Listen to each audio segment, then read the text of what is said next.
Hello, everybody. Welcome.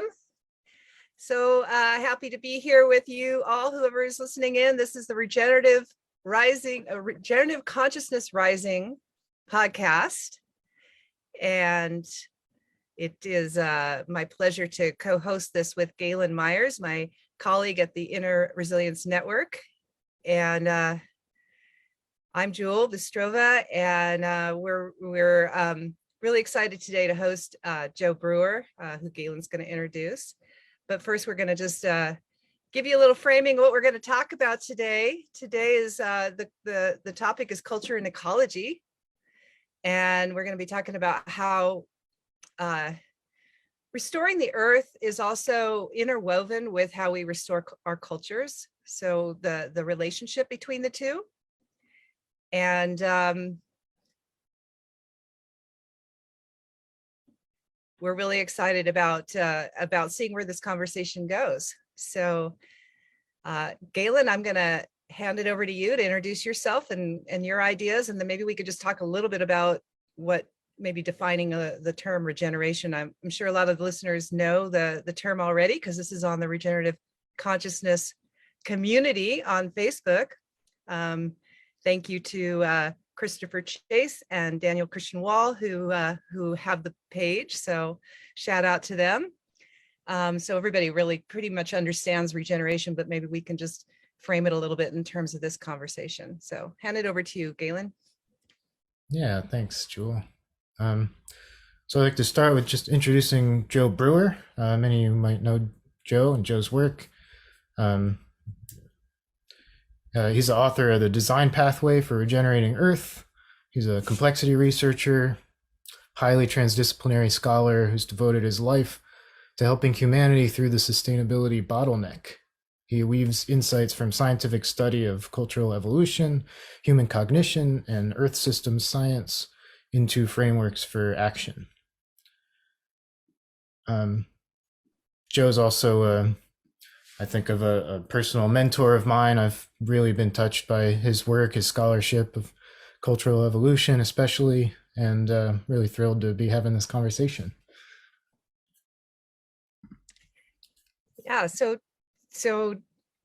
before we hand it over to you, Joe, the topic that we're talking today, I mean, we'd love to hear a little bit of your background and just some of your recent projects, and then we'll move into the topic. But regenerative consciousness, just want to kind of like, frame it all within that lens or whatever, because that's who we are and who we're talking to, and what does that mean even. So I'd love to just say what I think it means, and Galen, and then we're going to hand it over to you, and you can say what you think it means, and then give us who you are and what you're doing.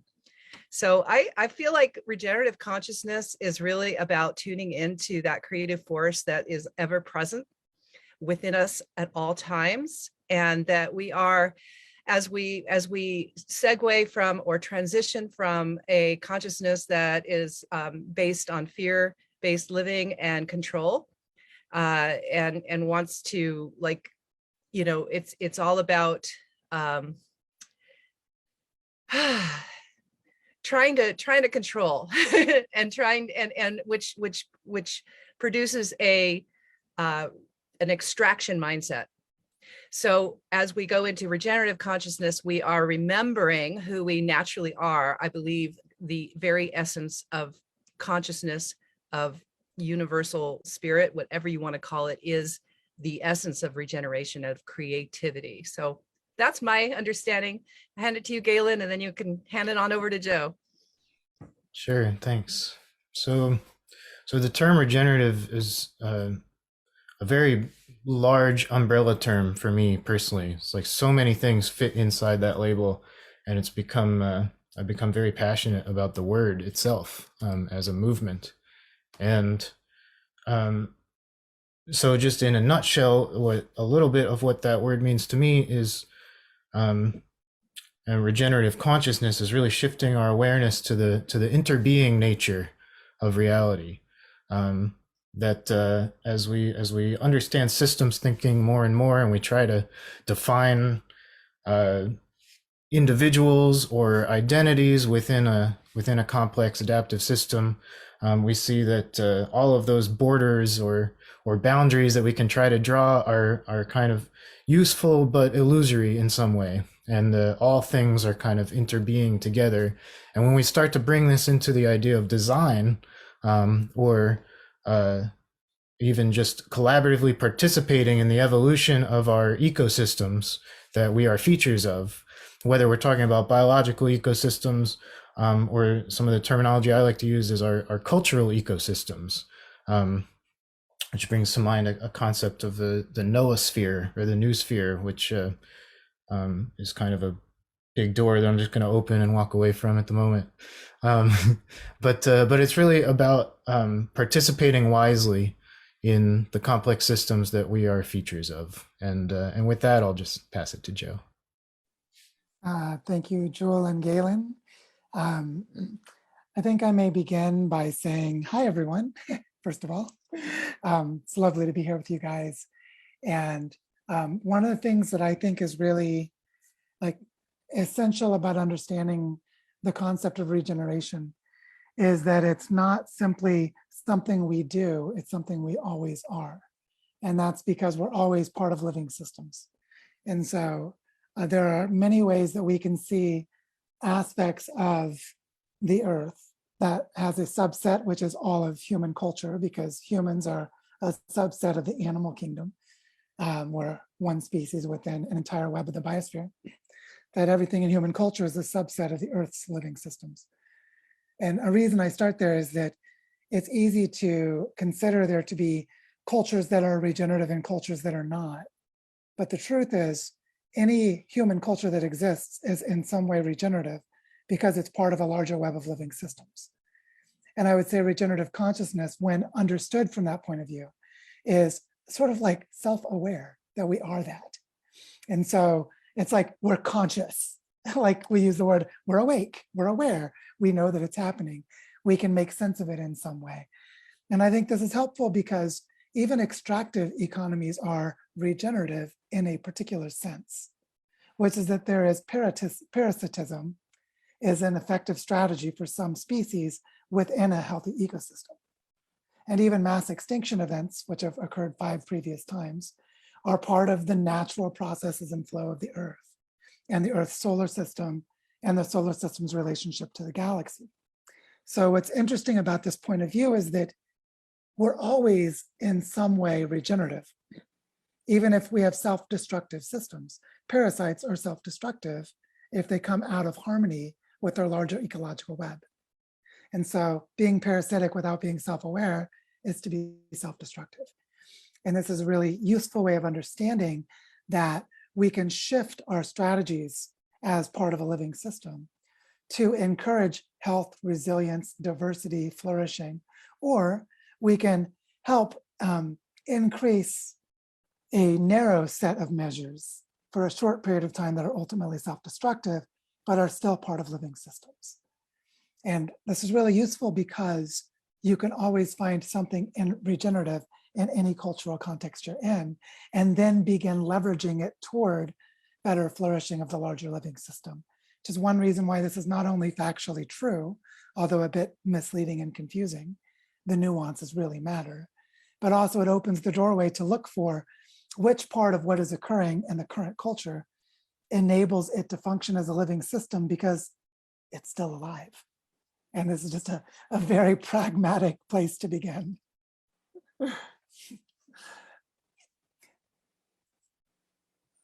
Oh, Joel, yeah.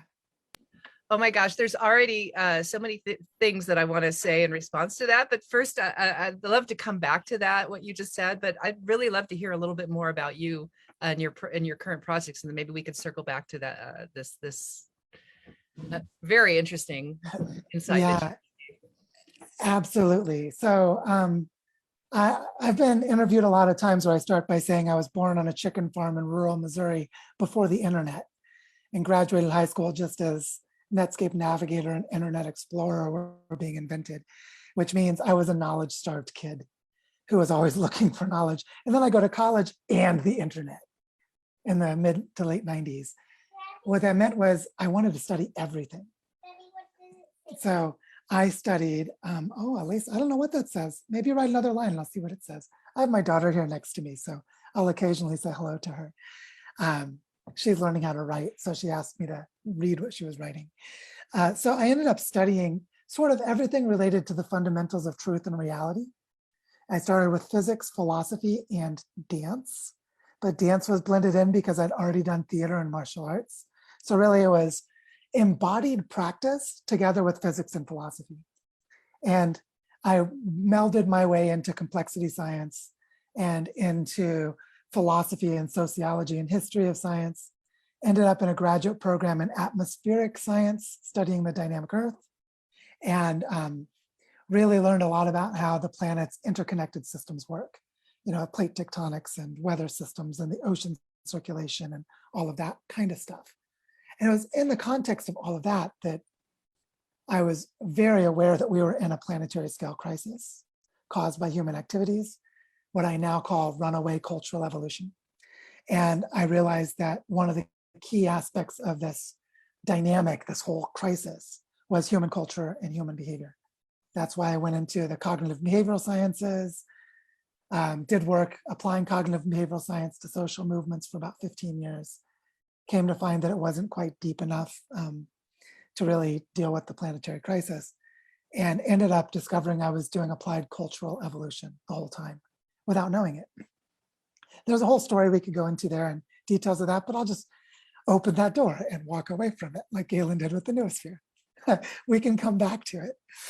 And what I want to say about my current projects is that 2.5 years ago, I wrote a book and gave it away, created a study group.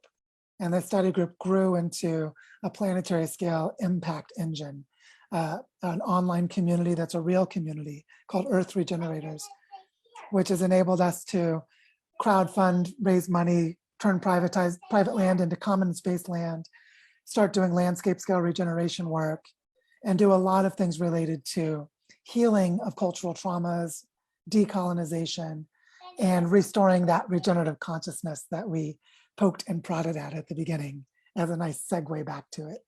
And then I'll stop there for wherever you would like to nudge us forward.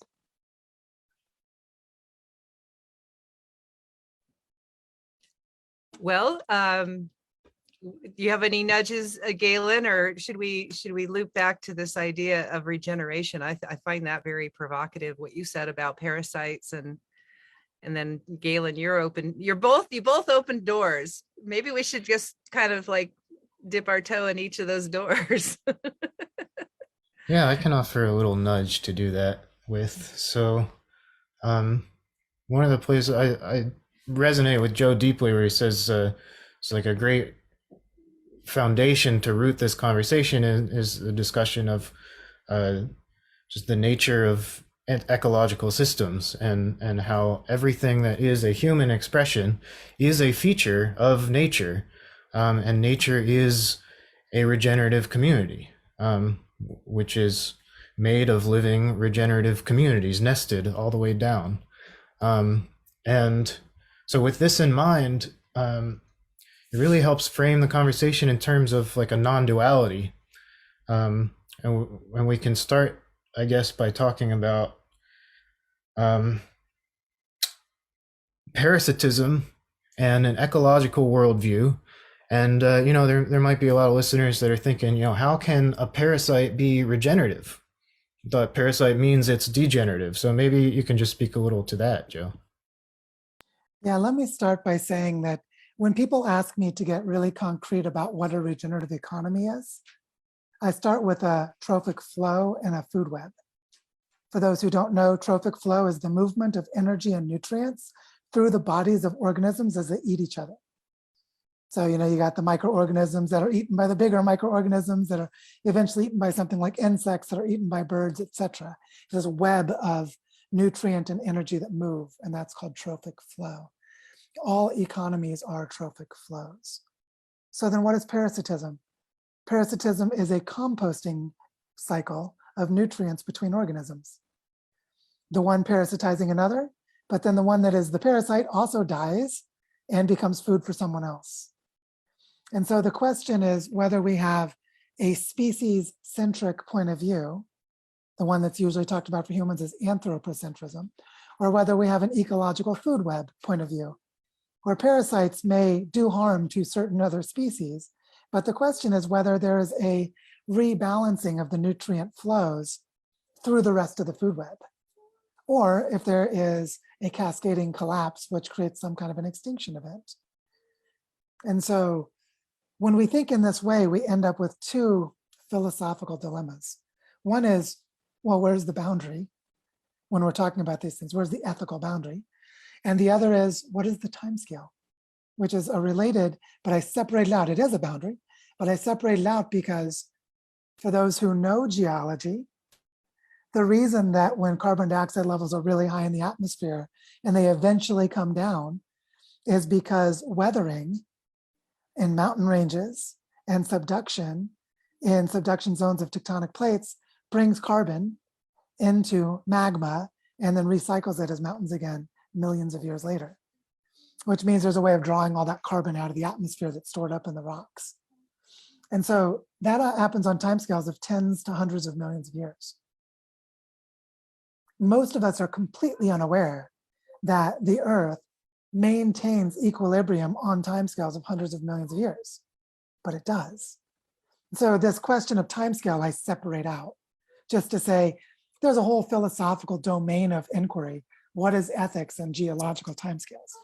But I'm just singling it out to say, when we talk about parasitism, we actually can have a cascade of extinctions and actually have an extinction event, but that there's actually greater biodiversity and biological complexity, but it's 10 million years later. So you see how the timescale matters. It becomes its own moderating part of this. And this is where I think it's really important to embed all of biology within the larger context of the Big Bang, cosmological evolution, the formation of stars, the formation of planets, and then the life cycles of planets. This is where astrobiology comes from. So astrobiology is how does life occur on planets? And this perspective is super helpful because when we try to have a discussion if something's regenerative or not, we have to ask ourselves, is there a larger cycling pattern that actually recovers what is lost in the biological complexity of the moment, where the moment might be a million years? This is not a human timescale. So notice I'm stretching us away from an anthropocentric point of view on purpose so that we can come back and look at human culture as the tiny speck of creativity of the cosmos that it is, and then see why it sparkles. That it's a tiny speck, but there's still something special about it. And so I want to be able to do both, which is why I'm going to this place. But I'll stop there for a moment and let you nudge me further. That's awesome. I love it, going to the geological time scale, and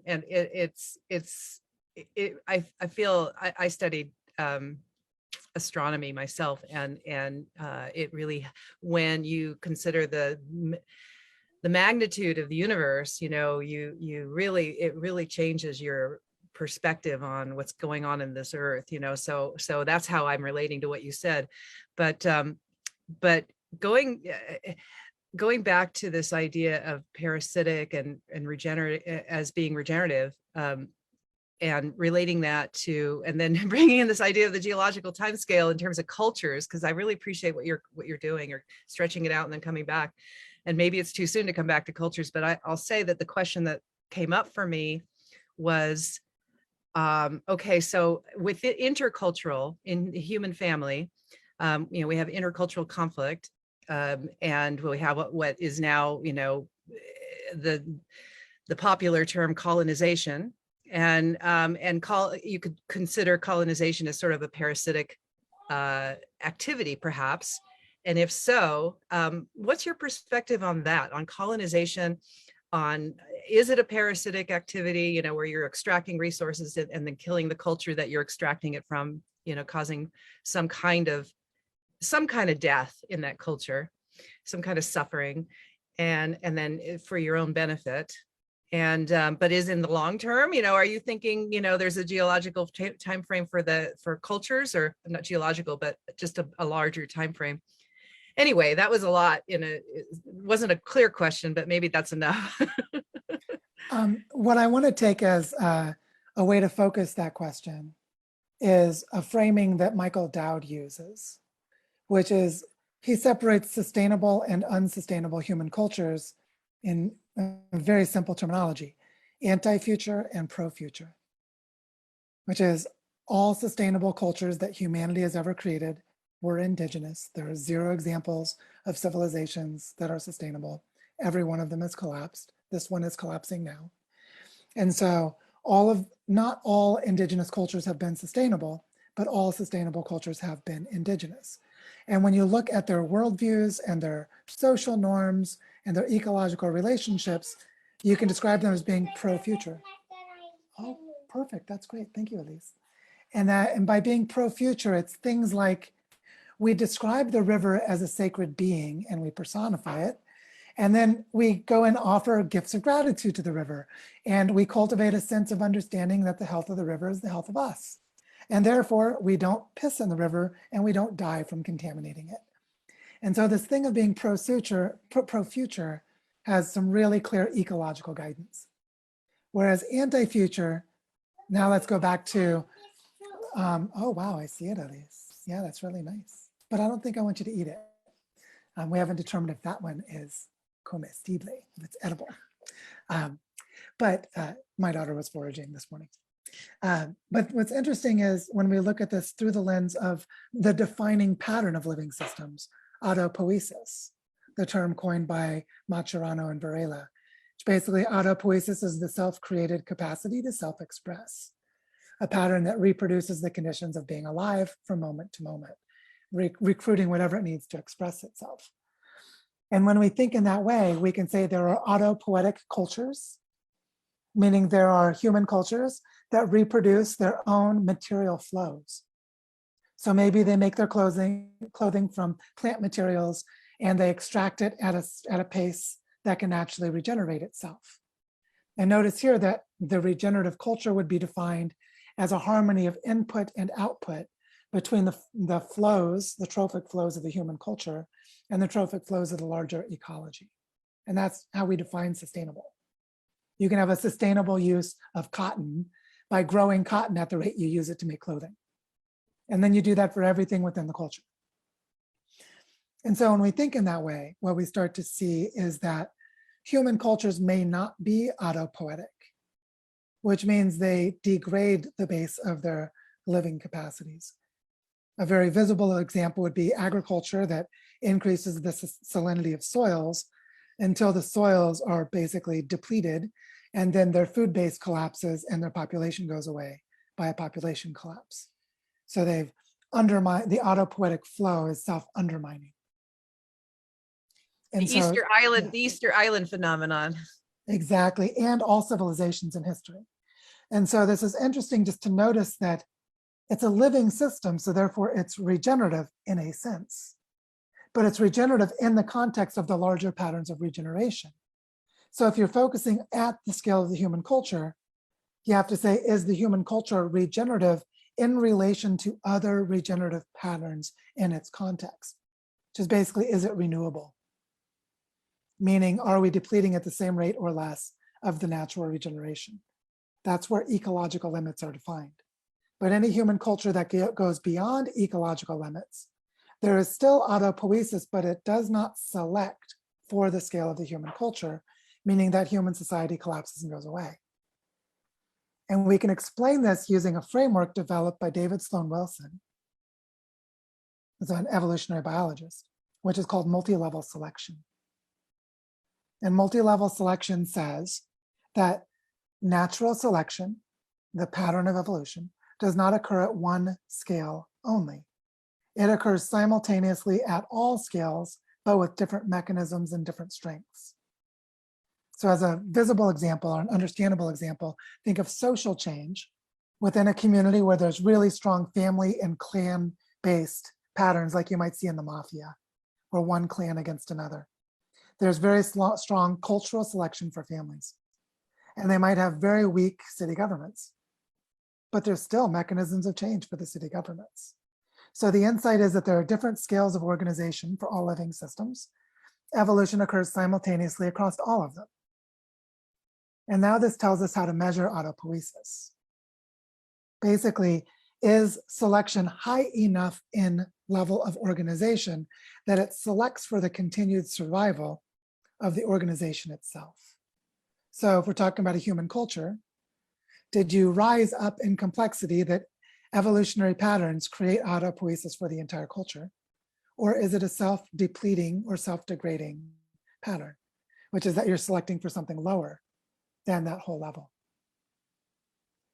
And that means it needs to be rebalanced at a larger level by the larger ecological web, but that level actually goes away, which is civilization collapse for humans, or the loss of a ghost town in the desert, where they had a period of economic burst, like railroads across North America, and there's this town that's built while they're expanding westward. But once that expansion ends, the autopoietic process has depleted itself, and people abandoned the town because it was basically a work camp.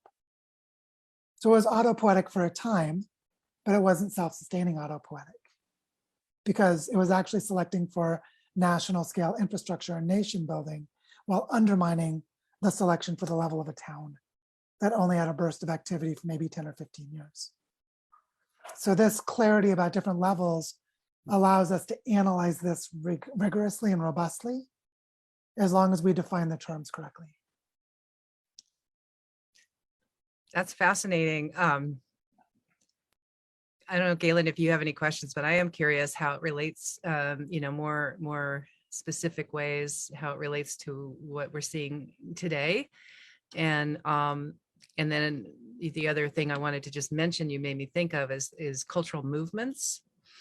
And like, for instance, we've had many movements throughout our cultural history. More recently, the Occupy movement, Gail and I are part of the transition movement. We're trying to start these movements. And I've noticed that there's only a certain lifespan for movements before there starts to be this disintegration, like in the Occupy movement, and in all kinds of things that happened that sort of, it didn't sustain itself. But that, my understanding is that that's a natural lifespan, and that it just needs to shift, and that movements we have this wrong idea about how movements need to be sustainable. So that's what you're making me think of, that movements need to shift, into something else. So that was one thought I had. And then the other one was just being more specific about what's happening today in our cultures and what you see. Yeah, let me start with what's happening in our world today and why social movements fail because of what's happening in the world today, which is that what's happening in the world today started at least 10,000 years ago with the Neolithic Revolution, the agricultural revolution, which began at the end of the last ice age. Now, let me just give us a little bit of historical context.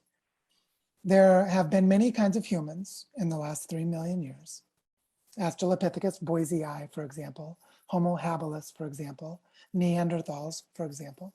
So there's not just one kind of human, there are many. And the current understanding is there's only one left, and that's Homo sapiens. And so as they've reconstructed the story with increasing detail in paleontology and anthropology, we now have a pretty good understanding that our modern human species is 300 to 400,000 years old. Maybe a little older.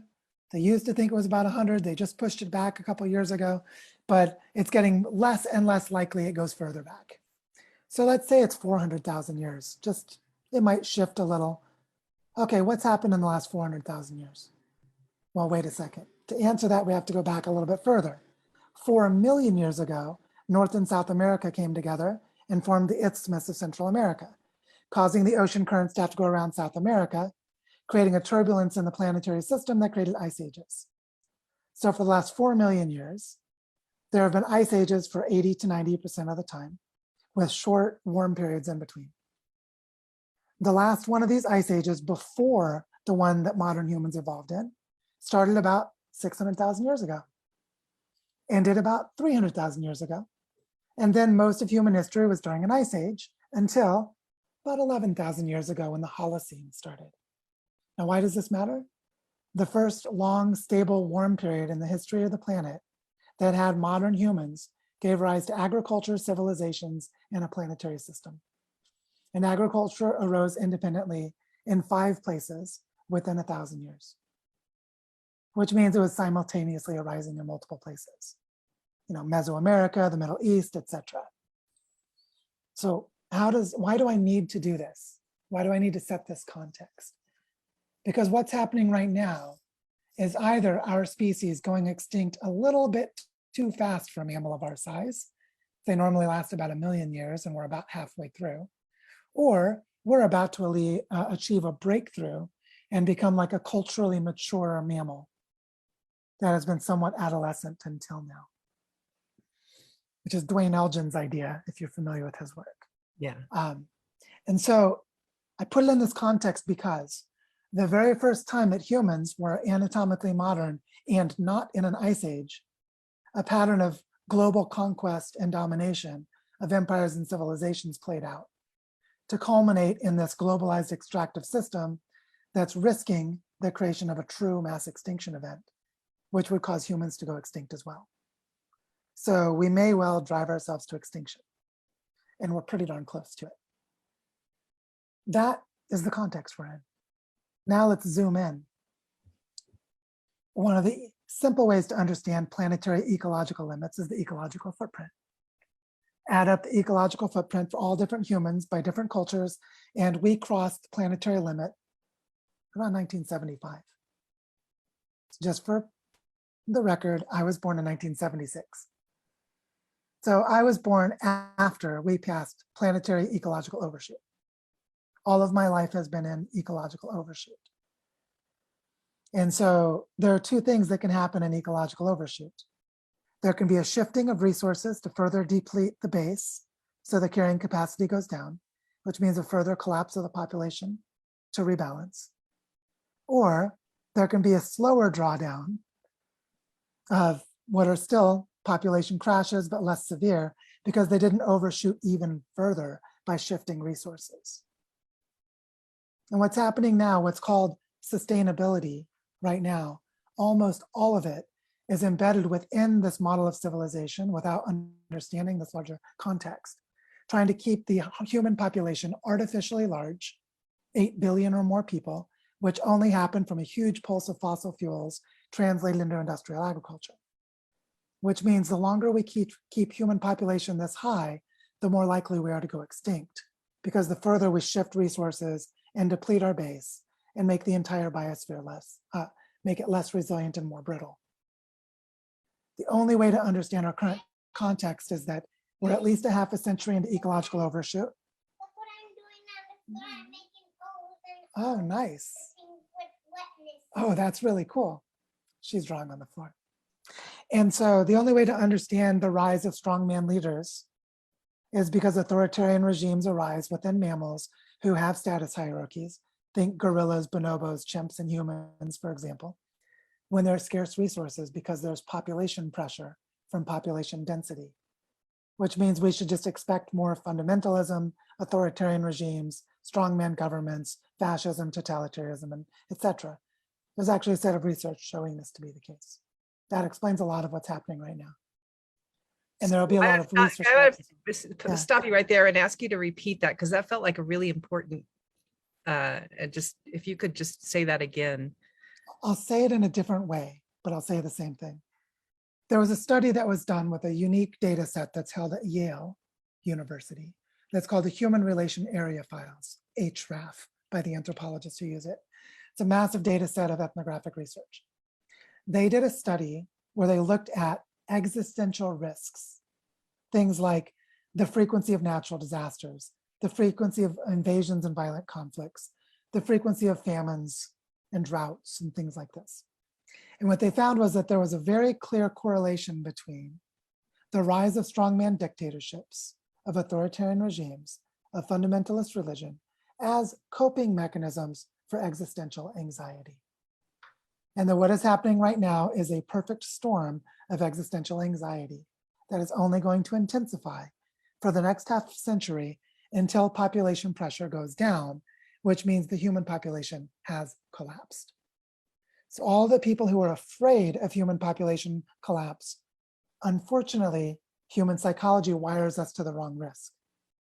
Because the wrong risk is trying to keep the population from crashing. The true ecological risk is ecological degradation due to increasing overshoot further, which is keeping the population large for longer.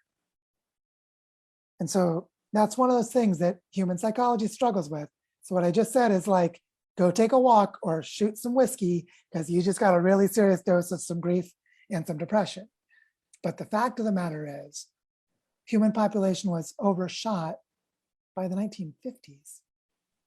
And we achieved ecological overshoot at least by the 1970s, if not sooner. And the further we go without lowering the human population and without lowering consumption, the more likely we will get to zero and go extinct. And that's the reality, that's ecological reality. So that explains our current context, where we are. Now stop, and then we can circle back. I know, Galen, you probably, I feel like I've been, hogging the questions here. So I don't know, Galen, if you have anything. If you don't, I have a clarification. Yeah, I'd love to take a moment here just to share some of my reflection of the conversation thus far. But maybe you should go ahead first with a clarification. Yeah, it's interesting what you're talking about, and relating it to the thread on parasitic and regeneration, that what the overshoot of resource depletion, in at least my understanding, is connected directly to the pseudo culture of consumerism and the rapidness of it, everywhere, and it's just taken over. It's like a parasite. It's like a parasitic culture, and that's creating that resource draw down faster than we normally would with the size of population that we have.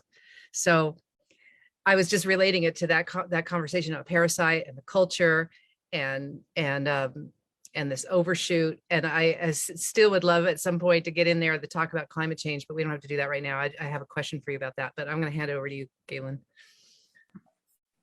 So yeah, that's a great lead into some of my thoughts. So just want to share these reflections, and Joe, feel free to jump in and correct me. But this is what I'm understanding so far of some of what you were saying, that this using the term regeneration well involves all these philosophical complexities and nuances. And I loved how you kind of simplified that to, there's these two basic concepts of the boundary of a system, like what is the boundary of a system? We have to have some idea of that to even talk about some particular system. And then the timescales involved. So that if we're trying to define something in particular in the real world as a system, and we're trying to label as whether or not it is regenerative, that thing has to be defined in relation to what boundaries we're talking about, which are always illusory on some level, and it has to be defined in relation to the timescales that we're talking about. So part of what I'm hearing is that, I like to say that nature blooms and collapses. That's what nature does. And so anytime you find a collapse, you can talk about how these are degenerative dynamics that are happening in that context. And so you define the time boundary and you define the system boundary, and you can say this is degenerative. But the nature of regenerative systems is that everything in existence is a regenerative system. So if you zoom the lens out enough, then you will see how whatever degenerative things you're looking at are part of this bigger cosmic, divine, theatrical unfolding. Yeah, can I speak to that in two ways real quick before you Please. continue? Because you're touching on something so important. One is something I learned in grad school in atmospheric physics and atmospheric dynamics that amazingly I didn't learn in undergraduate physics. Some physicists may learn it, but I didn't. And that was I learned scale analysis. And that is that when we're studying atmospheric dynamics, we use Newton's second law, force equals mass times acceleration, but specifically the Navier-Stokes equation, which is the equation for fluid flow. And that the Navier-Stokes equation is famous in mathematics because it doesn't have closed form solutions. You always have to estimate the solution. So scale analysis tells you, of all of the factors that contribute to the solution, how much error will I create if I ignore one of them? What is the scale of the contribution for each part? So it's sort of like a pie chart of 100%. And you say, well, this is 5%, this is 2%, this is 20%. You say, well, we can ignore that 2% and it's easier to do the computation. We get an answer faster, and we've only introduced 2% error. And we've characterized it, so we quantify the uncertainty. This is essential in atmospheric dynamics because the atmosphere is so complex.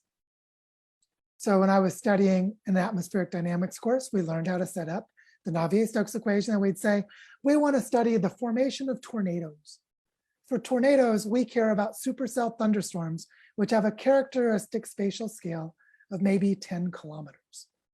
Things that are happening on the scale of 1,000 kilometers only contribute 0.01%. We can ignore those. But if we're talking about the Coriolis force for creating weather patterns for this, say the jet stream around the subtropics, 10 kilometers is too small, and what happens on that scale you can ignore, but you can't ignore 1,000 kilometers. So what you find is that you select, for the thing you're studying, you analyze the scales of different contributions, and then you exclude the ones that make it too hard to solve, and you've characterized the uncertainty. Now see, most people don't learn that you can even do that. I didn't learn it in undergrad physics. I had to go to grad school in atmospheric science to learn that. And once I learned it, it was like, wow, you can apply this to everything. Even if you can't put a number on it, you can at least practice thinking this way. And so that's just really useful. And that leads to the second part. We are humans. Humans have meaning and purpose. So it's not what is the universal, independent of humans, nature of regeneration. It's, well, what do humans care about? Because, what do we care about? Like one thing I care about, I've come to realize humans are net positive for the planet. I don't want us to go away. I care about avoiding human extinction. Okay, which scales of this nested system can I neglect? Plate tectonics, maybe doesn't matter too much, right? That happens on millions of year timescales. It's negligible. So now I'm going to give you a really specific example. I live in the great turn of the Northern Andes in Colombia, in a place called Barichara, a place where three mountains, there's one kind of north to the south that's on our west, one that goes southeast to, or southwest to northeast, another one from southwest to north, or from, southeast to northwest, and it makes a triangle. And the weather can only enter from the western mountain range to the south because the mountains are too tall to the north, which means you have this triangle with three lines of mountains, and all of the weather system comes in from the south and rotates it, runs up against the mountains and makes circles. So we can define a characteristic size for the climate system of our region, and the area inside that triangle is 500,000 hectares. It's like 50 miles by 50 miles, approximately. So 2,500 square miles, right? Within 2,500 square miles or 500,000 hectares, we have a well-defined weather system because those mountains aren't moving fast enough to be important. So you see how I picked a time scale and a spatial scale by neglecting something. Yes, the Andes are still changing, but it doesn't matter for my purposes. What matters to me is that the weather system of this place is defined by those mountains being stationary on a timescale I care about. And the unique tropical dry forest that lives in the rain shadow of those western mountains, and this plateau I live on with the village of Barichara sitting on it, right in the middle of that triangle, with three major river systems defining the contours of the plateau that my village lives on, are all embedded within a 500,000 hectare climate system. And in the last 80 years, they cut down 90% of the forest for various forms of agriculture. And this area is becoming a desert. And all the topsoils are gone and there's massive erosion. And most of the rivers are dead. And the waterfalls stopped running 15 years ago. And if I want to turn that around, I have to go to the scale of what doesn't move, which is the mountains. and I rise up to the scale of a 500,000 hectare climate system that I can design for reversing desertification through reforestation. I can transform the hydrological cycle with ecological design spread across the landscape. So now I have a way of defining what scale is regenerative. It's the scale I care about. It's the scale of a sustainable human culture and the size of a territory that has a climate system of 500,000 hectares, defined within a mountain range that I can neglect because my scale analysis says it's too big and too slow to matter. It's of negligible importance on the timescale of human design. So you see how, universally speaking, this timescale is sort of silly. Because, you know, if we zoomed out to a 100 million year timescale, the Andes didn't even exist. But on human timescales of, say, 500 years, where I want 7 generations plus 7 generations and go out 500 years, we need a sustainable climate for human subsistence within this territory. And this characteristic scale of the weather system pops out. And the plan for reforestation makes sense.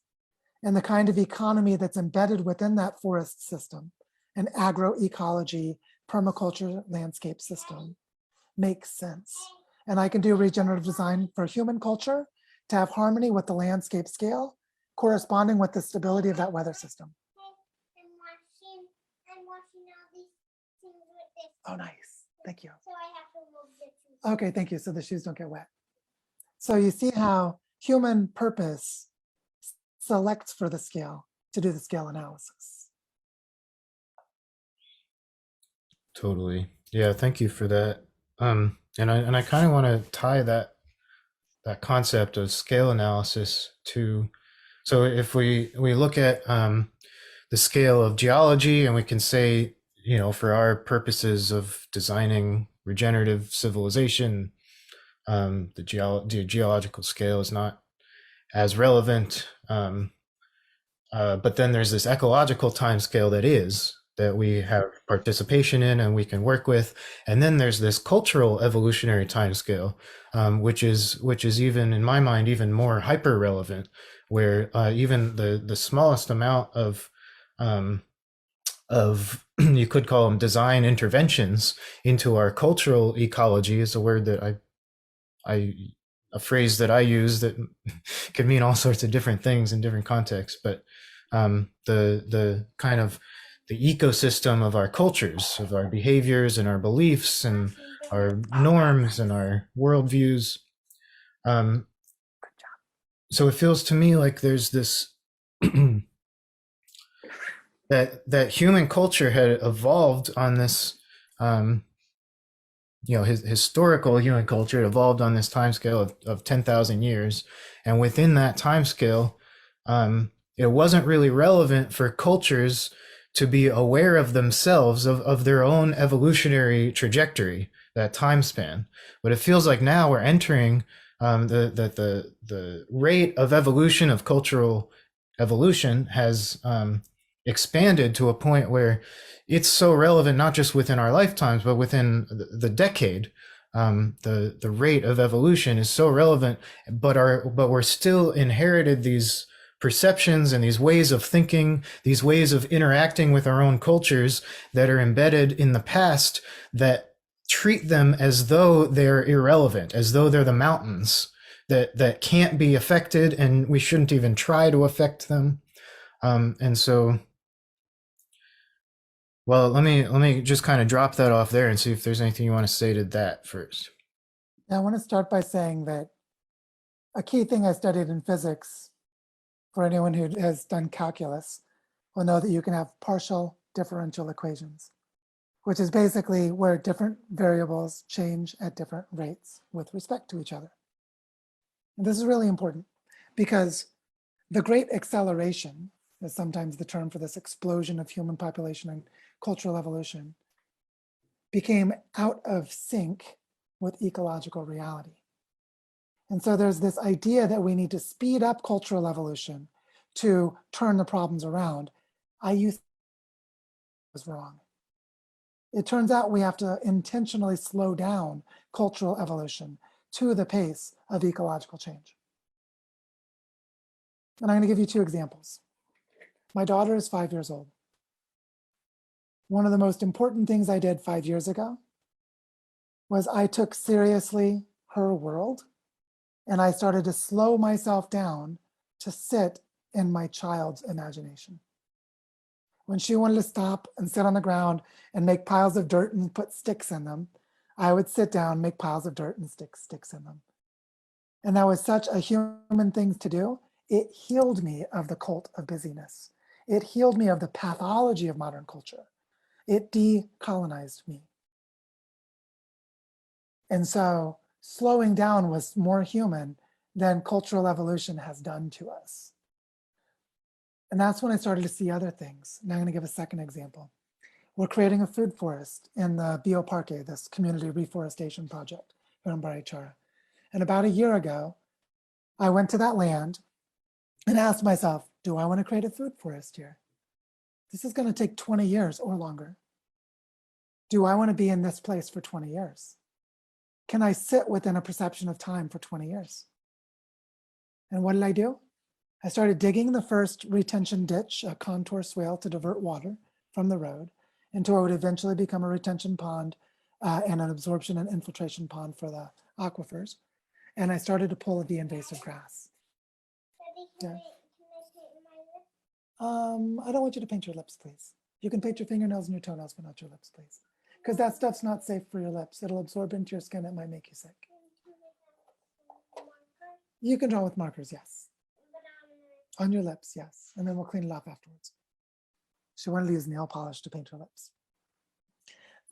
Another one of the little girls is doing it yesterday, who's younger than her. So what I started to do is I started to pull grass, this invasive grass, and open up an ecological space.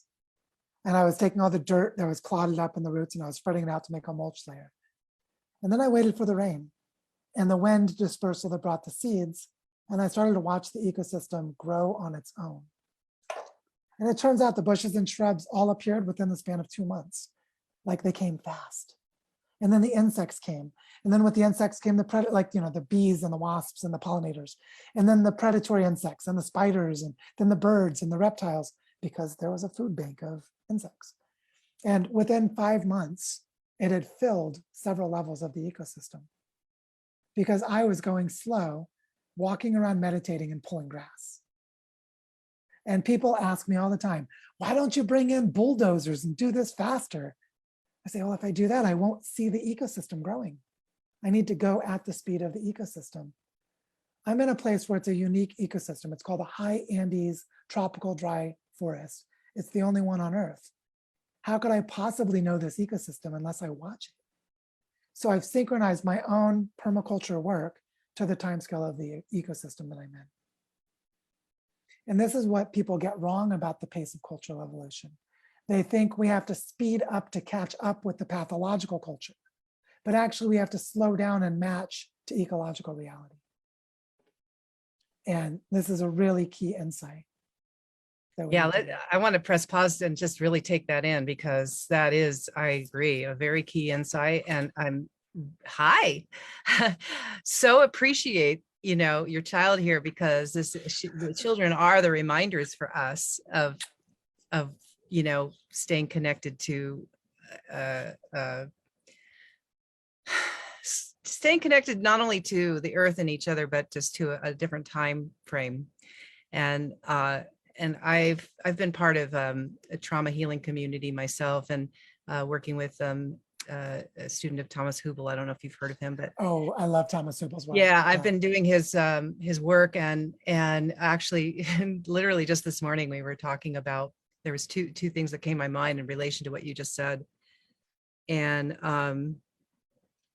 yeah, it's not about like the part of that parasitic culture that we were talking about, the consumer culture that's drawing from resource. The mindset in that culture is also this culture of urgency, like more, it just like has to get to the next thing. And I've noticed that in a lot of because it has an addictive quality, right?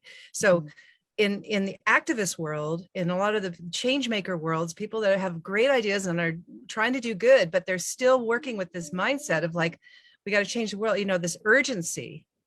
And so I really feel like your message right there is super important. Like, part of the change making is this, if not all of it, is the slowing down and reconnecting. It's not like there's not like one more there. Where is the there?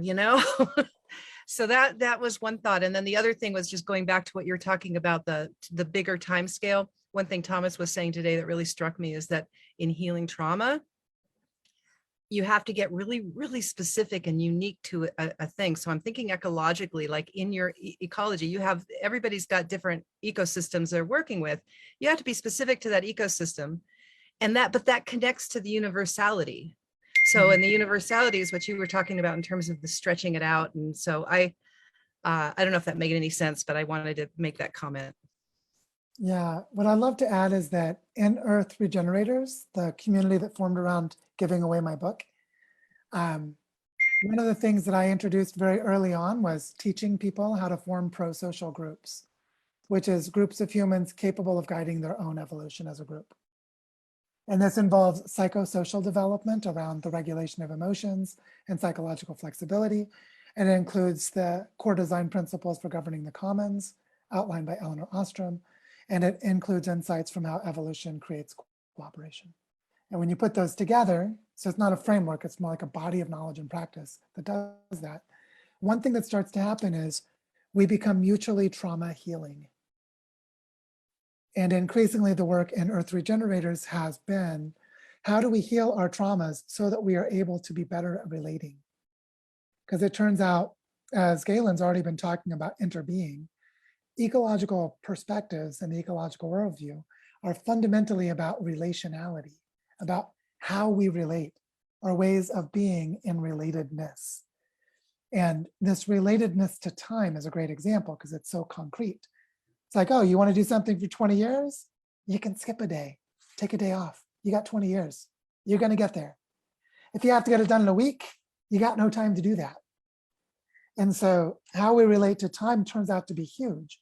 Like Elise, who's here painting her face right now, those markers are non-toxic and will wash off really quickly with water. I have a time frame. She's 5. I want to bring a river back to life before she's 20. So I need to work at a scale of several 100,000 hectares of reforestation to be able to restore a small stream. And my time scale is the human lifetime of how I relate to being a father as my child's growing up. Again, notice I selected for what's meaningful to me. But I can't do that if I'm traumatized, if I'm stressed, if I'm in panic mode, if I'm freaking out. So the slowing down and reconnecting to myself, I mean, I'm healing a lot of my childhood traumas related to my own parents in the way that I'm doing landscape restoration to bring a forest and a river for my child. So trauma and trauma healing are everywhere in this. There's no part of it that's not about this. Every part of it is about this. Yeah, I totally agree. And that's why I've been focusing on that. And I, I'm sure you've heard the term Watiko, or that I see that being the product of the collective trauma field that we live in. Yeah. So yeah. Good point. Go ahead. Make you as a cat. Thanks. This is really rich. I have a couple different thoughts. I'm going to try to see how well I can weave them together from where we are. One is that, so I kind of want to circle back to this idea of the complexities of labeling something as regenerative. So all these different, there's the boundary we have to think about, there's a time scale we have to think about, and there's another thing that's coming to mind, which is related to both of those things, which is the idea that some events in evolutionary systems or beyond kind of can only be defined retrospectively.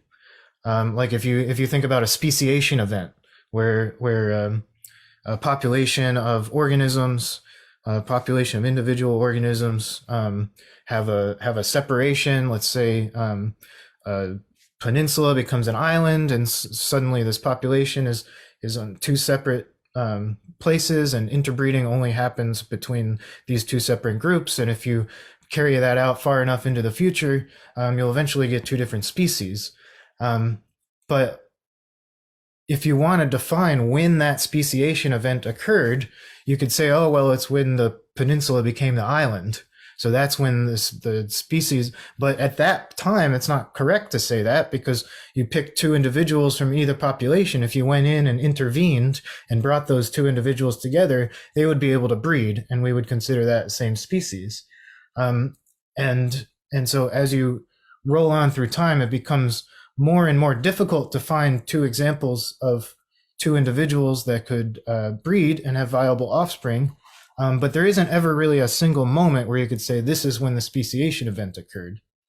And so I think the same kind of dynamic happens if you're trying to label something as regenerative. Whether or not this development was a regenerative development for the system at large, for example, we would have to roll into the future to know. We can't define it in the moment that we're in. And I really want to connect that idea to, we were talking about parasitism earlier a little bit, and I'm really relating some of that conversation to the idea of invasive species versus native species. And there's a whole complex conversation to have there that's happening in eco-restoration conversations, all sorts of organizations and all sorts of movements and people very passionate anti-invasive species and very passionate about spreading native species, which obviously has tremendous value, and we should spread those ideas. And but there's also this point as to, how do we really know that this invasive species is going to be detrimental to the ecosystem at large, when it's possible that we could be witnessing a succession happening? It's possible we could be witnessing the ecosystem adapting to conditions in the present and being better adapted to conditions in the future. And I want to tie that concept to cultural regeneration as well. And we come back to, you said earlier in the conversation, every human civilization that's existed thus far, the past 10,000 years, has been degenerative.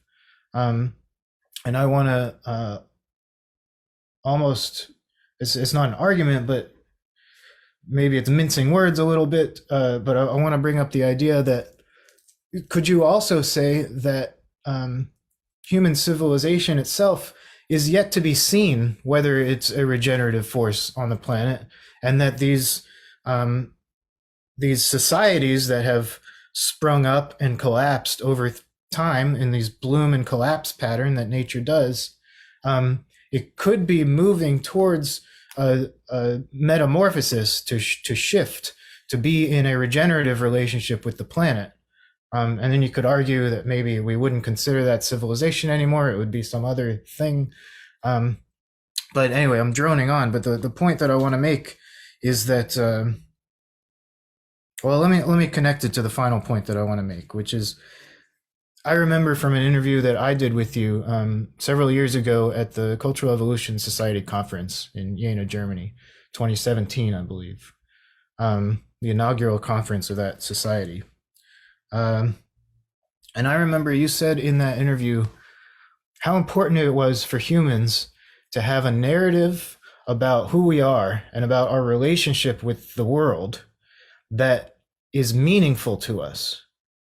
And so much of sustainability and even in regenerative circles, so much of us, I find it in myself too, has this feeling that human civilization is a degenerative force on the planet. It's a parasite. It's a cancer, and that itself plays into how much psychological devastation, how much degeneration happens in the culture. Yeah, I'm seeing Elise with her lovely get up there. Do ponies have whiskers? Ponies don't have whiskers, but they do have a mane. I have a side conversation here that you could have heard if I had unmuted, but I was listening to you as well. At least, Vidi, I need to respond to what Galen was asking me. But do ponies have these things? Unicorns have those things. There are ponies that have a special horn on their head called unicorns. What I want to begin to answer this. Let me touch on what you were saying about the retroactive nature of evolution. That you have to basically run the logic backward in time to see how it did happen in the past. And I'm going to give a key insight from that. First of all, they figured out how to study it, which is they used computer simulations with game theory to create strategies and explore strategies as computer simulations to look for the stability or instability of things like coevolution. And so they would characterize those games around real world experiments where the historical data had already been constructed. So that then you can create categories of future patterns of change, which is very helpful for characterizing futures that would be unknowable except if they are like model systems from the past. So it's just to say, there are ways of getting knowledge about the future if you characterize the type of system dynamics correctly, which is a big if, but it's done better than we realize. So that philosophical challenge is huge, and there are ways at least of mitigating it, I would say. It doesn't go away, but you can manage it, and that's helpful. So just naming that that's a thing. Because what that tells us is that we can have something called enlightened humility. Enlightened humility. We can recognize there's a bunch we don't know and that we'll never know. But there are things that we can know that are surprisingly powerful. And both are true at the same time. And this is just useful to know. Now I want to use that enlightened humility as a way of feeling like I can feel good that I can have confidence in some things I know that will work. And also I can be completely aware that I'm ignorant of a lot of what's going to happen. And I can be both at the same time, and that paradox is not contradictory because they're different domains of knowledge. I can know some things really well and other things not know at the same time. And so the philosophical challenge is less severe than it seems. And this gets at something really important. Can civilizations become regenerative with long enough time? There's only one way. If those of us alive right now intend for it to. We live out a narrative that makes it so. It will not be so on its own. And let me give an example. I studied satellite remote sensing and cloud formation as an atmospheric scientist. So I depended upon perception systems that the Earth did not produce on its own. Computers, data sets, visualization, satellites, satellite sensors, satellite relays, all to be able to study the Earth from space. And that planetary perspective we have right now, from rockets putting humans in orbit, taking pictures of the blue marble, through to this massive Earth observing system that includes satellites. Would we have gotten to planetary consciousness without it? I would say probably not. Because 99% of human history was tribal, ethnographically focused, and regional. Human cultural evolution would not have gotten to the planetary scale without this massive degenerative globalized system. So now the question is, what do we do with that knowledge? Do we flip it forward? Do we reinvest it? Do we reintegrate it into planetary consciousness? Where the planetary consciousness is ecologically embedded in our local context, like that 500,000 hectare climate system I talked about. I want to bring specific rivers back to life in a specific tropical dry forest within a specific mountain range that is part of my planetary consciousness of plate tectonics, wind patterns and air circulation and air-ocean interactions. All right, so I'm like doing planetary and local at the same time. I am a product. Joe Brewer, this brain right here, and this interaction we have with Zoom and all the stuff that's happening with telecommunication systems for us to have this conversation, is enabling the so-called degenerative system to produce regenerative insight. And the question is, what do we do? What do we do? How will we be? And so that's what's so interesting about the open-endedness of this, is the narratives we choose are that important. And there's an indeterminacy that we can address with nudges from one trajectory to another by having some way of characterizing the dynamics of those trajectories, some way of having more enlightened humility than simply humility, together with the power of the story. So again, I'll give you an example. I'm going to start with a question. Are humans bad for the earth? There's not one answer. You can answer multiple ways depending on your motivation and your perspective. So the narrative matters for that question. So I'll stop there because I see Joel had something you want to say. Well, yeah, there was a point I actually wanted to make earlier that, in studying biology, there is a good argument made for humans being a keystone species for the earth. And so those that are more nihilists saying that earth doesn't need us and that, humans should die because they're killing themselves, are not taking that into account. Yeah, and I really want to emphasize what you just said, Joe. The narrative matters. That the narrative that we're carrying is actually affecting the way that we're showing up, which is affecting the future trajectory of the system. And it just, I want to use that somehow to bring real clarity to this idea that we are a feature of the system that we're trying to steward or participate in. And that's something that whether it's human cognition or whether it's mostly Western and industrialized culture, maybe that's a different conversation we can get into, but the way that our cognitive faculties seem to be working, to me, in general as humans, is such that it's much easier for us to think about how we interact with the system when we edit ourselves out of it conceptually. And we think this is the system and I'm something separate and here's what I'm doing.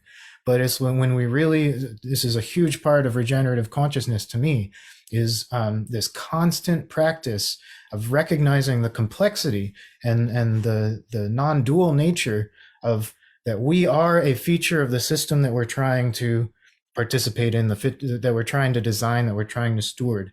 And so our thoughts, our feelings, the narratives that we're carrying, those are themselves features of the ecosystem through human beings, through culture, and like you said earlier, when we're participating in the system, we're selecting for what is meaningful to us.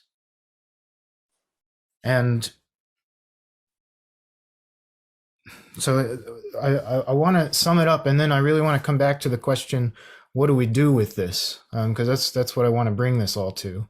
But I want to sum up by saying that I'm remembering an interview with Daniel Schmachtenberger, where he talks about the caterpillar and how if all you knew was the caterpillar, you would look and see what it's doing as just completely destructive and completely degenerative, and it's going out into the world and it's devouring the plants that it depends on, and it's not doing anything to bring more back. And then suddenly it goes into the pupa, and inside the pupa it starts dissolving. It's not like you just gets bigger and you put wings on it and it's a butterfly, but in the pupa it begins dissolving. And if you were a cell inside that caterpillar, you would feel like this is civilization collapse, this is the end.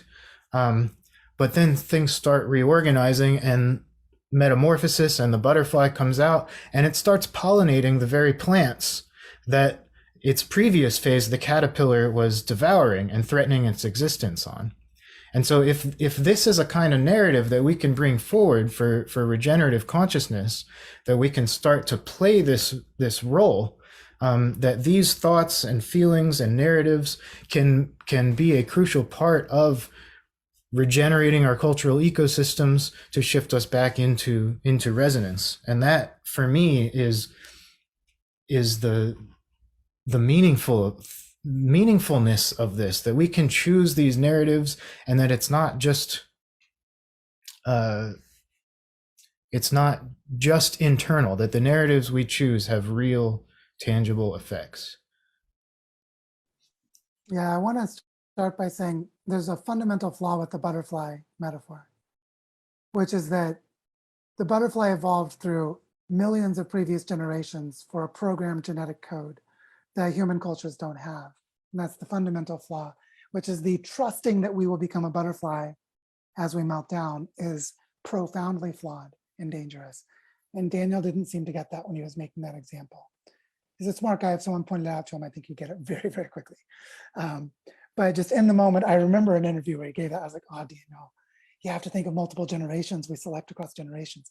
But I understood his point at the same time. And what I want to come back to is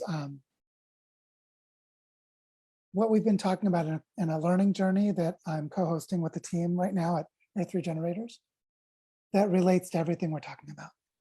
So we have a learning journey right now. It's in the 5th of 8 weeks. So it's going to be done in a couple weeks. And it's called Pro-Social Groups for Territories. And we have an emergent facilitation process where every week we give a webinar, 3 community calls in different time zones because people are all over the world. And then our host team comes together and we talk about the patterns of what we saw, and then we name into being what the next webinar is. So we never know what it is until that week. And so we've been very surprised by what we came up with. Like I gave a webinar yesterday called Dreams of Our Children. And before that, it was about things like the healing paradigm of stillness, the art of being found, how to design for belonging. And like, these are the topics that have been coming up as we're feeling into the trauma healing that is occurring. And so the things that we're exploring, it turns out, I made this diagram for one of the slideshows. I called it 99% of human history was the age of belonging, which is that humans lived in bioregional territorial scale identities where the people were the ecosystem in the landscape. And they didn't differentiate it. And there was no illusion of separation between humans and the rest of nature. And the age of belonging was they know who they are because they know where they belong. And then civilization models started to occur with genocide and domination. And then you have the lost children of Gaia, which is the Exodus and the age of loneliness. The age of loneliness is when we do not remember our ancestors and we do not have a bioregion that is our home. And we're lost children of the planet. So belonging becomes something we have to design for, because like my ancestors somewhere in the Mediterranean, because my mother's family comes from Italy. I forgot to wash this, so I washed it. Oh, thank you, wonderful. That somewhere along the way there was a genocide and my tribal ancestors were destroyed and assimilated into the Roman Empire. And I don't even remember who they were. It's lost. Maybe with some genetic tracking, I could find them. But it actually is a process of creating a story of belonging to a new bioregion. It'll be over in a little bit, sweetie, but not too much longer. Tell me how much more. I don't know for sure because I haven't looked at the time. I'm going to say maybe another 20 minutes or so. Can you play for a little bit longer? 20 minutes is like, yeah, it's like 4 songs. It's that much times 2. It's that much twice. So I can watch some. Well, maybe later, but videos? I want to finish this story real quick. Okay, sweetie?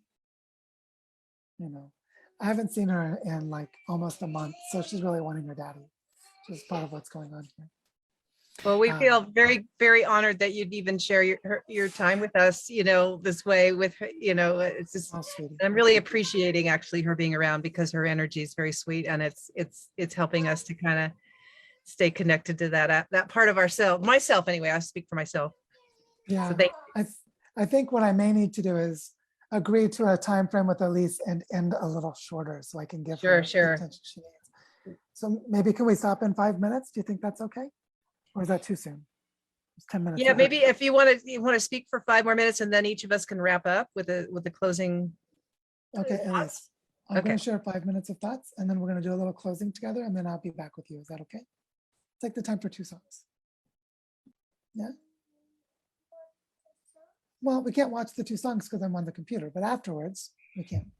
You can pick out 2 songs you want to watch. Is that a good agreement? Yeah. Okay. Elise and I made an agreement about it. I'll help you. Tell me which ones you want and I'll find them for you. Awesome. I've been teaching Elise about agreements, so we just made an agreement. Okay, thank you, sweetie. 2 songs that I haven't seen before that I like. Okay, well, if you haven't seen them before, I don't know if you like them, but we'll figure it out. We'll figure that out together. It's gonna be a fun challenge. So thank you, Elise. So I'm gonna spend a couple minutes talking and then they're gonna talk for a little bit and then we're gonna stop. Okay, so what are you Thank you. I'm gonna look at my notes. So, until you're done with your- okay, you look at your notes and I'll talk and then we both have good things to do. This is great. What I want to share is that as I've been discovering my own pathway back to indigeneity, this idea that I'm a white guy of European descent is colonization on me. It's colonization because all humans come from indigenous ancestors, all of us.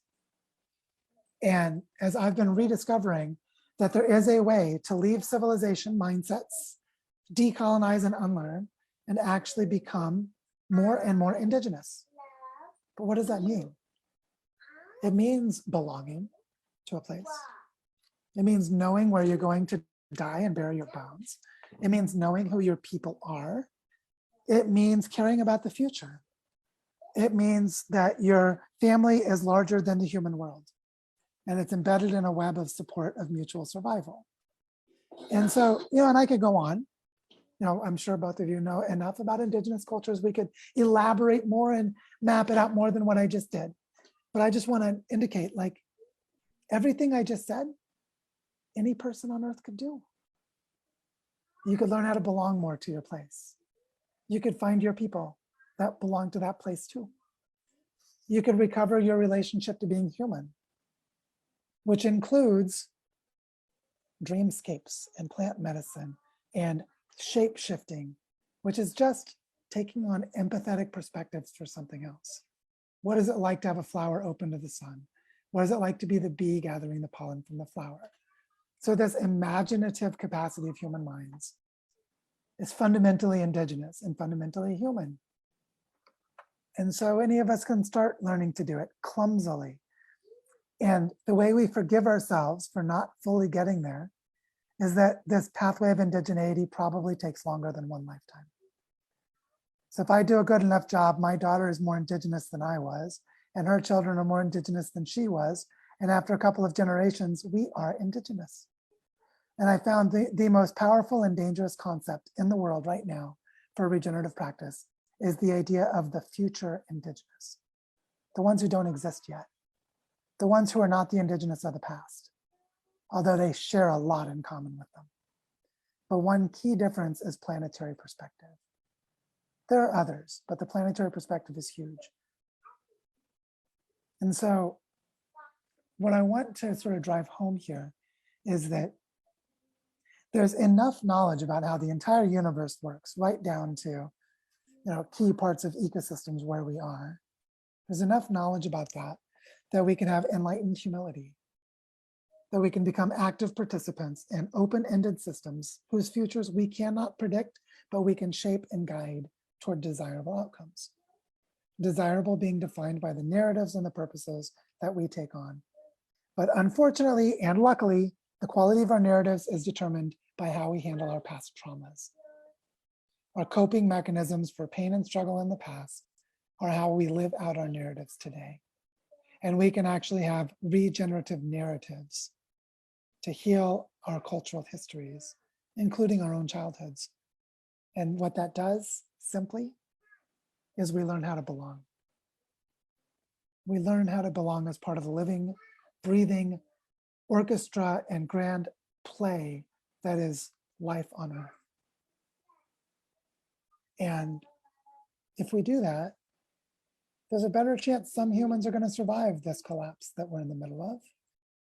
And civilization may be a parasitic process that gives birth to a deeper regenerative pattern of humans as planetary and bioregional cultural species. And our cultural ecology becomes aligned with territorial scale and nested up to regional and ultimately planetary scale health and well-being. which no indigenous culture of the past has ever done. But indigenous of the future could do with what we have available to us today. And I'll stop there.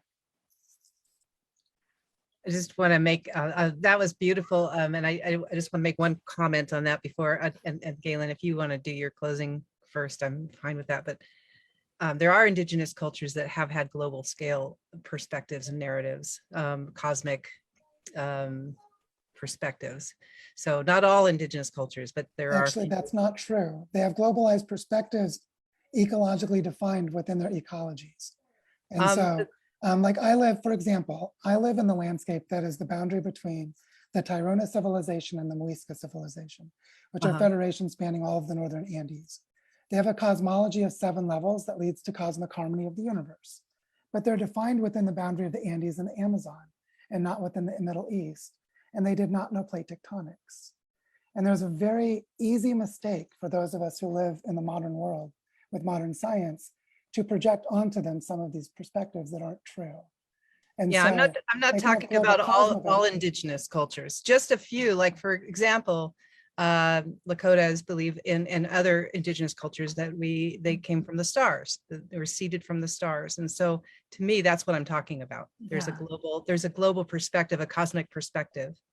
The key thing that's different here is that for all its weaknesses, the scientific revolution and various technology revolutions associated with it gave rise to an ability to know the planet in ways that were impossible without extending our perception systems to the tools that co-evolved with that process. So the telescope and seeing moons on other planets is an example, but there are millions of examples like that. And it is that particularity of knowledge that enables a planetary consciousness, which is not the same as global consciousness. What I mean is planetary processes that were previously invisible to us are now knowable as part of our perception systems. So for example, watching the weather patterns and how they interact with ocean currents, which interacts with plate tectonics, visualized by supercomputers, gathering data from diverse sensory networks across the planet, is a kind of planetary consciousness that the Earth evolved through her humans. And they did not arise from an indigenous worldview per se. And that distinction, because I totally agree with what you're saying about the Lakota, but this distinction is really important because it's a type of robustness and granularity of knowledge that allows us to design for regenerative culture at the planetary scale, which is the thing that's never happened before. And that's why I'm pushing back on it, is that because I totally agree with what you're saying in a general aspirational sense. And the key is we actually know now how to be planetary consciousness. And yeah, I'm glad we fleshed it out a little bit, because I feel like that was an important point that could be taken in the wrong way. So no, I really appreciate it. Yeah, thank you for, it wasn't even a pushback exactly, but thank you for this tap dance. We did like a tap dance together, because what you said is also really important. Yeah, it's super important. So thank you for that. Yeah, you're welcome. And Galen, would you like to do your closing thoughts before I do and sign us all off? Sure. Yeah, I'll just share what I was thinking just then, which is first, just beautiful closing thoughts from you, Joe. Yeah. Felt deeply resonant and almost wanted to just turn off the recording right there. It was just, but then I also really appreciated the clarity and the tap dance that came afterwards. And go team. So what I was thinking during that is that this is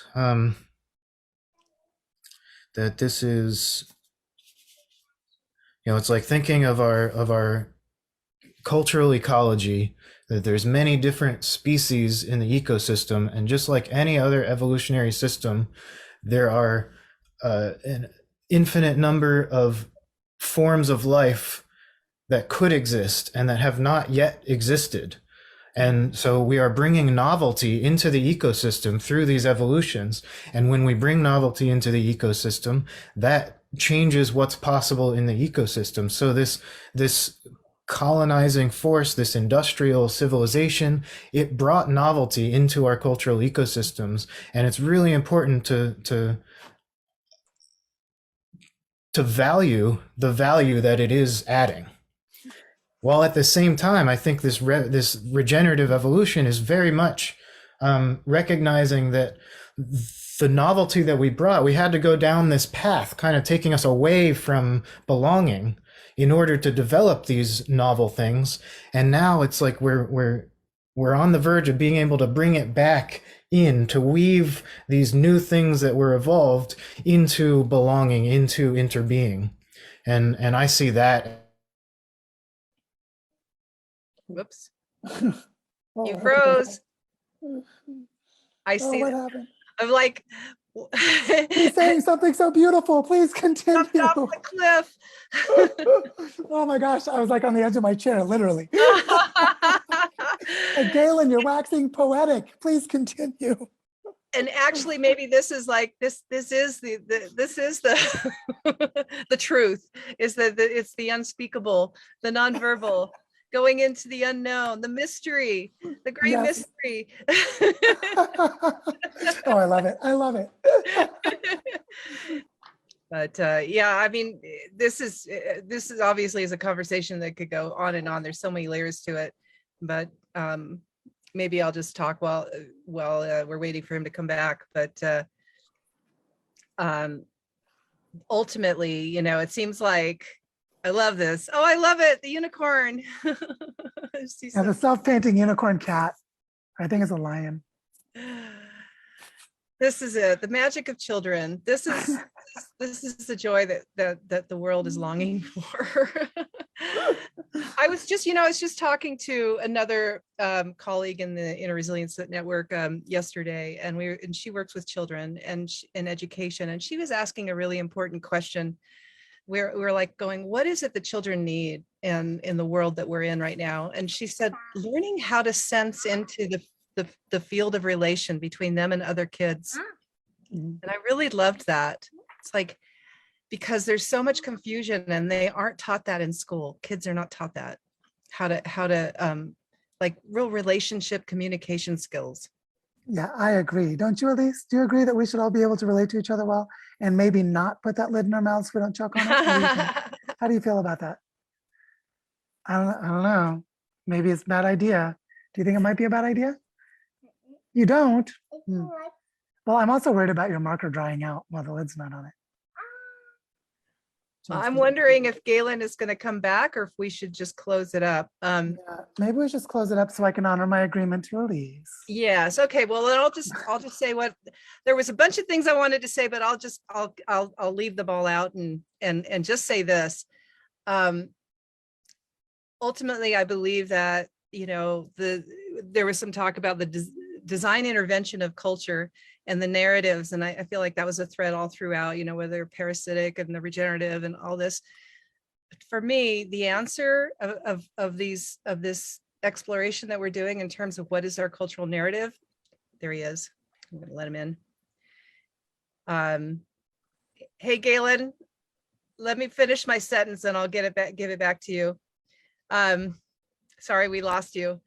I was just saying that I feel like that ultimately the where it comes to me when we're talking about cultural, the parasitic and the regenerative cultures and design intervention into cultures and narratives, all these threads that we've had in our conversation, what the answer is for me.